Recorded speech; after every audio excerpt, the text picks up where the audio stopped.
ओम श्री सीता रामचंद्राभ्यां नमः। श्रीमद् वाल्मीकि रामायण प्रथम खंड बालकांडम एकादशः सर्गः। इस सर्ग में सुमंत्र के कहने से राजा दशरथ का सपरिवार अंगराज के यहाँ जाकर वहां से शांता और ऋष्यशृंग को अपने घर ले आना। भूय एवहि राजेंद्र शृणु मे वचनं हितं पथास देव प्रवरः कथयामास बुद्धिमान। तदंतर सुमंत्र ने फिर कहा, राजेंद्र, आप पुनः मुझसे अपने हित की वह बात सुनिए जिसे देवताओं में श्रेष्ठ बुद्धिमान सनत कुमार जी ने ऋषियों को सुनाया था। इक्ष्वाकूणां कुले जातो भविष्यति सुधार्मिकः नाम्ना दशरथो राजा श्रीमान सत्य प्रतिश्रवः। उन्होंने कहा था, इक्ष्वाकु वंश में दशरथ नाम से प्रसिद्ध एक परम धार्मिक सत्य प्रतिज्ञ राजा होंगे। अंगराजेन संख्यंच तस्य राज्ञो भविष्यति कन्या चास्य महाभागा शांतानां भविष्यति पुत्र रत्वंगस्य राज्ञस्तु रोमपादेति श्रुतः तं स राजा दशरथो गमिष्यति महायशः। अनपत्योस्मि धर्मात्मा शांता भर्ता मम क्रतुम् आहरेत त्वयाज्ञप्तः संतानार्थ कुलस्य च। उनकी अंगराज के साथ मित्रता होगी। अंगराज के एक परम सौभाग्यशालिनी कन्या होगी जिसका नाम होगा शांता। अंग देश के राजकुमार का नाम होगा रोमपाद। महायशस्वी राजा दशरथ उनके पास जाएंगे और कहेंगे, धर्मात्मन, मैं संतानहीन हूँ। यदि आप आज्ञा दें तो शांता के पति ऋष्यशृंग मुनि चलकर मेरा यज्ञ करा दें। इससे मुझे पुत्र की प्राप्ति होगी और मेरे वंश की रक्षा हो जाएगी। श्रुत्वा राज्ञोऽथ तद वाक्यं मनसा विचिन्त्य च प्रदास्यते पुत्रवन्तं शांता भर्तार्मात्मवान। राजा की यह बात सुनकर मन ही मन उस पर विचार करके मनस्वी राजा रोमपाद शांता के पुत्रवान पति को उनके साथ भेज देंगे। प्रतिगृह्य च तं विप्रं स राजा विगतज्वरः आहरिष्यति तं यज्ञं प्रहस्तेनान्तरात्मना। ब्राह्मण ऋष्यशृंग को पाकर राजा दशरथ की सारी चिंताएं दूर हो जाएंगी और वे प्रसन्नचित होकर उस यज्ञ का अनुष्ठान करेंगे। तं च राजा दशरथो यशस्कामः कृतांजलिः ऋष्यशृंगं द्विजश्रेष्ठं वरयिष्यति धर्मवित्। यज्ञार्थं प्रसवार्थं च स्वर्गार्थं च नरेश्वरः लभते च स तं कामं द्विजमुख्याद विशाम्पतिः।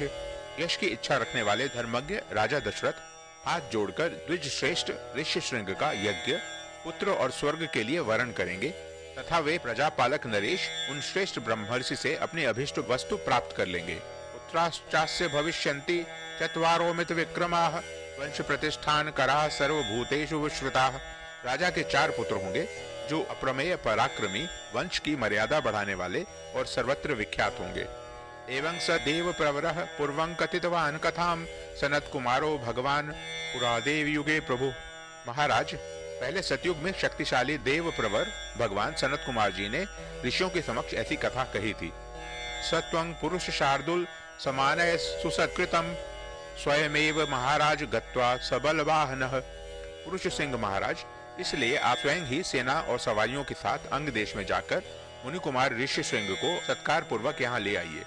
सुमंत्रस्य वचः श्रुत्वा अष्टो दशरथो भवत् अनुमान्य वशिष्ठं च सूतवाक्यं निशाम्य च शान्तः पुरः सहामात्यः प्रययो यत्र स द्विजः। सुमंत्र का वचन सुनकर राजा दशरथ को बड़ा हर्ष हुआ। उन्होंने मुनिवर वशिष्ठ जी को भी सुमंत्र की बातें सुनाई और उनकी आज्ञा लेकर रनिवास की रानियों तथा मंत्रियों के साथ अंग देश के लिए प्रस्थान किया, जहाँ विप्रवर ऋष्यशृंग निवास करते थे। वनानि सरितश्चैव व्यक्तिक्रम्य शनैः शनैः अभिष्क्राम तं देशं यत्र वै मुनिपुंगवः। मार्ग में अनेकानेक वनों और नदियों को पार करके वे धीरे धीरे उस देश में जा पहुंचे जहाँ मुनिवर ऋष्यशृंग विराजमान थे। आसाद्य तं द्विजश्रेष्ठं रोमपाद समीपगम ऋषिपुत्रं ददर्शातो दीप्यमान मिवानलम। वहां पहुंचने पर उन्हें द्विजश्रेष्ठ ऋष्यशृंग रोमपाद के पास ही बैठे हुए दिखाई दिए। वे ऋषि कुमार प्रज्वलित अग्नि के समान तेजस्वी जान पड़ते थे।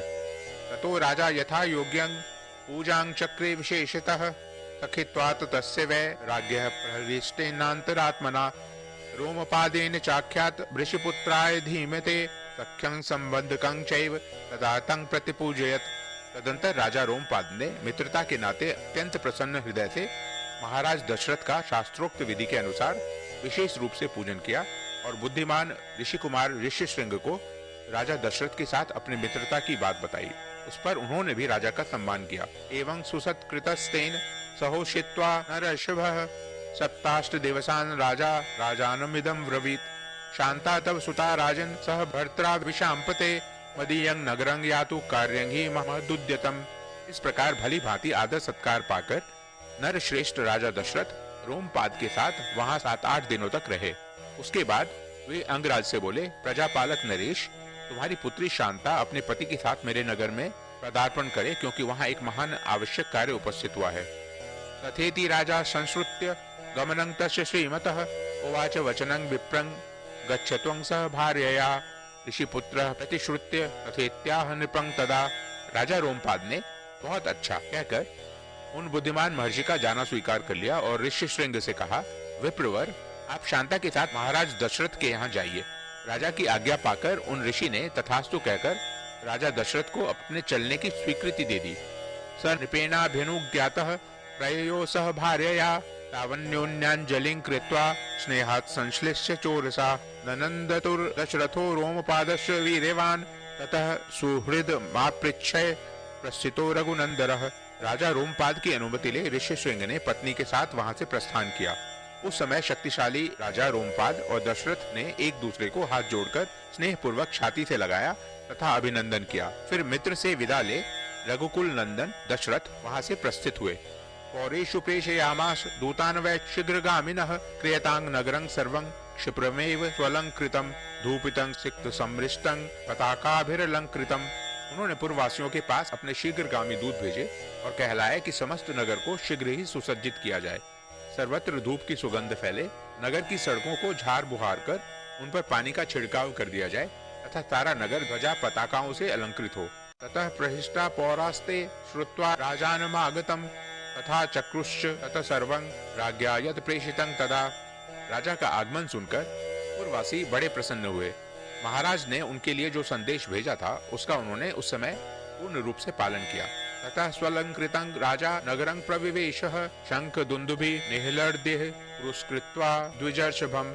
तदंतर राजा दशरथ ने शंख और दुंदुभि आदि वाद्यों की ध्वनि के साथ विप्रवर ऋष्यशृंग ने प्रवेश किया। ततः प्रमोदिताः सर्वे दृष्ट्वा वै नागराद्विजं प्रविश्यमानं सत्कृत्य नरेन्द्रेणेन्द्र कर्मणा यथा दिवि सुरेन्द्रेण सहस्राक्षेण काश्यपम्।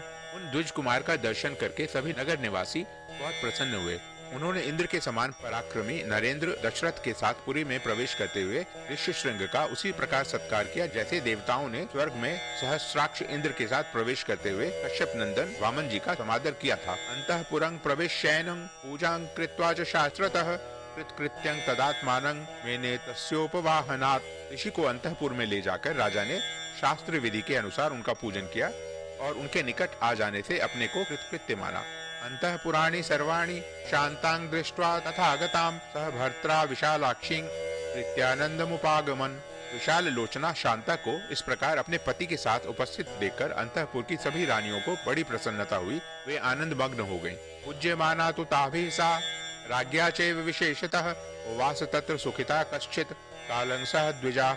शांता भी उन रानियों से तथा विशेषतः महाराज दशरथ के द्वारा आदर सत्कार पाकर वहाँ कुछ काल तक अपने पति विप्रवर ऋष्यशृंग के साथ बड़े सुख से रही। इत्याशे श्रीमद् रामायणे वाल्मीकिये आदि काव्ये बालकांडे 11 सर्गः। इस प्रकार श्री वाल्मीकि निर्मित आर्ष रामायण आदि काव्य के बालकांड में 11वां सर्ग पूरा हुआ।